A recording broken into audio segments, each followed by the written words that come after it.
የቀድሞ የኦሮሚያ ክልል ፕሬዝዳንት ዶክተር ለማ መገርሳ በአዲስ አበባ ጉዳይ ላይ ምን አሉ?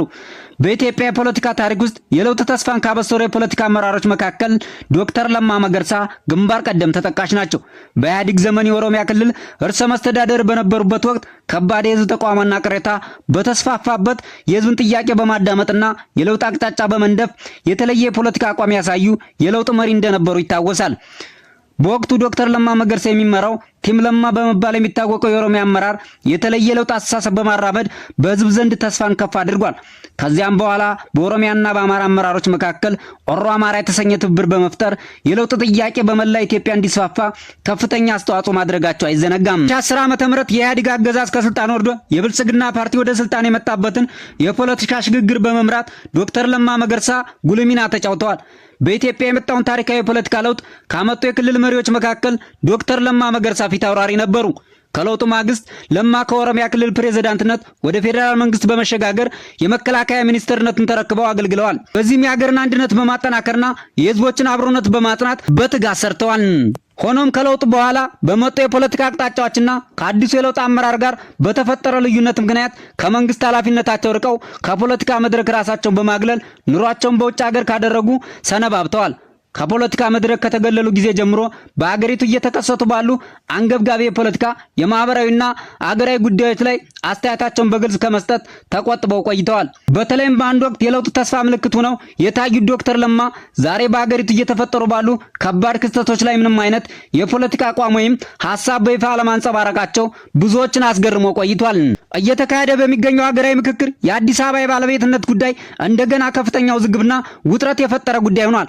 አዲስ አበባ የፌደራል ከተማ ትሁን በሚለው ምክረ ሐሳብ ዙሪያ ስምምነት ቢፈጠርም ከዚህ በተጨማሪ ከተማዋ የኦሮሚያ ክልል ዋና ከተማና መቀመጫ ትሁን የሚለው ምክረ ሐሳብ አዲስ የክርክር ምዕራፍ ከፍቷል። ይህ ምክረ ሐሳብ በምክክር አዳራሽ ብቻ ተወስኖ አልቀረም። በአገር ውስጥም ሆነ ከሀገር ውጭ የሚገኙ ኢትዮጵያውያን ሐሳባቸውን፣ አቋማቸውንና ስጋታቸውን በተለያየ መንገዶች እንዲያንጸባርቁ አስገድዷቸዋል። ለዓመታት ዝምታን መርጠው የቆዩት ዶክተር ለማ መገርሳ በዚህ ጉዳይ ላይ ግልጽ አቋማቸውን አንጸባርቀዋል። የቀድሞ የኦሮሚያ ክልል ፕሬዝዳንት ለማ መገርሳ አገራዊ ውጥረት በነገሰበት በዚህ ወቅት ዝምታቸውን ሰብረው በማህበራዊ ትስስር ገጻቸው ባሰፈሩት መልእክት ለበርካታ ጊዜ ከብዙ ሰዎች በውስጥ መስመር ይደርሳቸው የነበረውን አንድ ጥያቄ እሱም አዲስ አበባ የማን ናት ብለህ ታምናለህ ይሉኛል። በውስጥ መስመር ለእያንዳንዱ መልሰት ከመስጠት ይልቅ በአደባባይ አቋማቸውን ለኢትዮጵያ ብሔረሰቦችና ህዝቦች መሆን አለበት ያሉትን ምክረ ሐሳብ አጋርተዋል።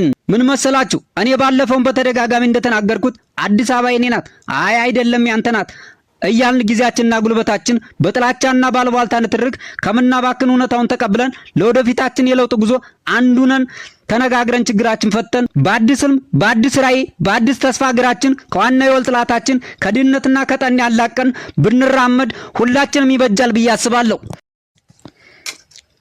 አዲስ አበባ የሁሉም ኢትዮጵያዊ መዲና ናት እንጂ የአንድ ቡድን ወይም የአንድ ብሔር አይደለችም። ለኛ ለኢትዮጵያውያን ይቅርና ለግብጽም ሆነ ለናይጄሪያ የሁሉም አፍሪካዊ መዲና ናት እኮ።